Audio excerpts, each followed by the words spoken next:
What's up, gang? How's it going today? Daryl McClish here, and I wanted to talk to you guys about growth and your imagination and how those two go hand in hand to help you have a better life. That's right, growth and imagination. Now, the reason why I'm talking about this today is I had a conversation with a friend of mine, and they were just talking about how people move in masses and how they're so comfortable with moving in masses that they don't want to take the initiative of thought.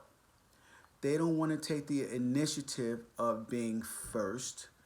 They don't want to take the initiative of moving outside of the group. But the problem is, in order to have a better life, it's outside of the group. Man, you gotta be different. You gotta be innovative. You gotta take action, and you gotta be willing to be first. Guys, listen, this is such a shame that people feel this way because if you were to be first and everybody thought be first and everybody thought think outside the group, we would have cures to diseases.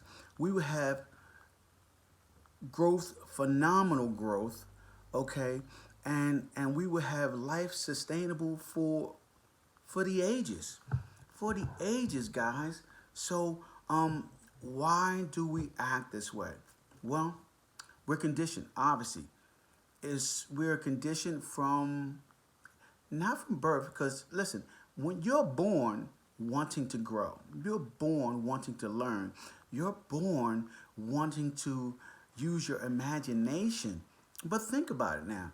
As we go through the school system, and I know they blame the school system for so much because it is so antiquated and the lessons are always outdated. But one of the things that I found out through school and just looking at what we went through when coming up and how we were programmed, when I was younger, I had a very, very vivid imagination, imaginary friends.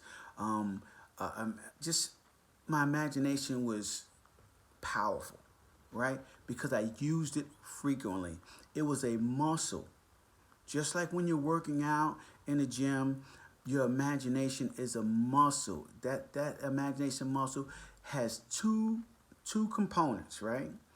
The first component is your synthetic imagination.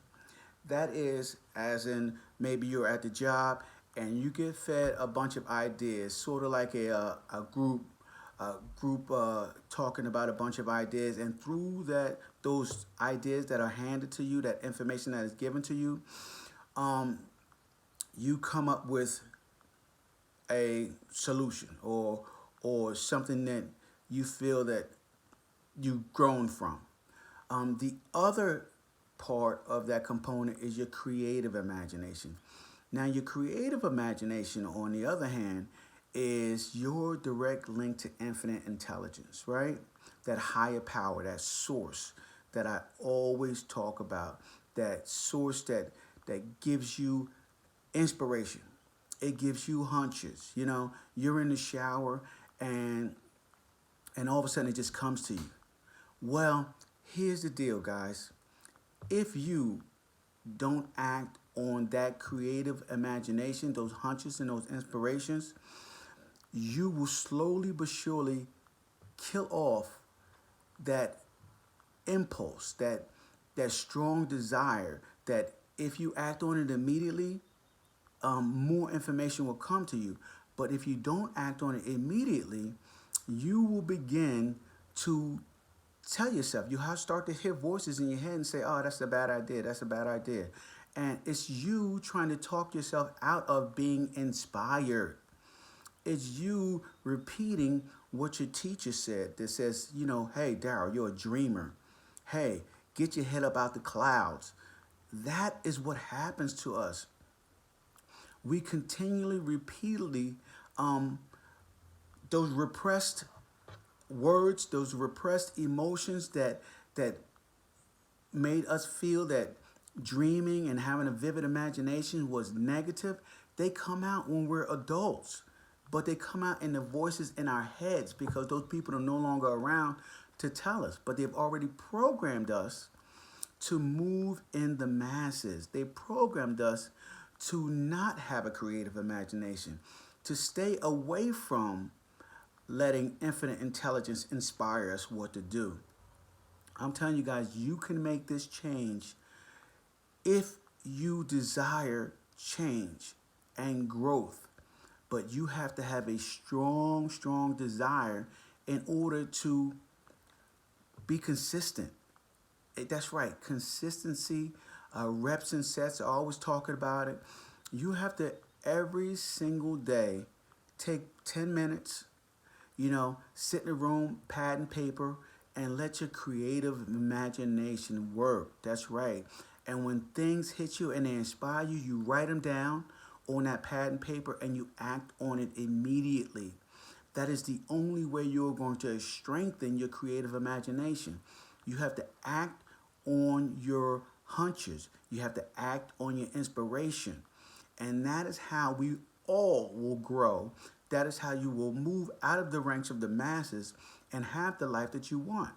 See, the reason why you don't have the life that you want right now is because it's crabs in a barrel.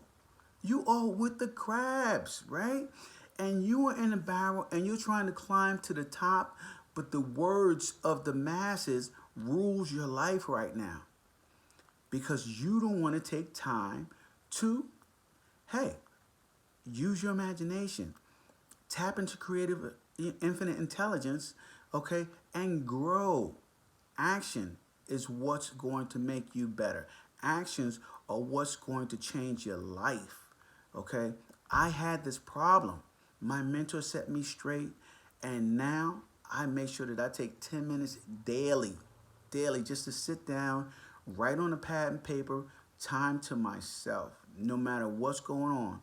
Make sure, all right? I usually do mine early in the morning, so that is when I feel that I'm most creative, most imaginative, and the world is kind of silent early in the morning, and infinite intelligence can really talk to you. So that is my tip for you for growth. Step outside of your comfort zone. Don't walk along with the masses. And don't be afraid to be first, guys, okay? Get out there and make your life happen. I'll talk to you later. You have a great day.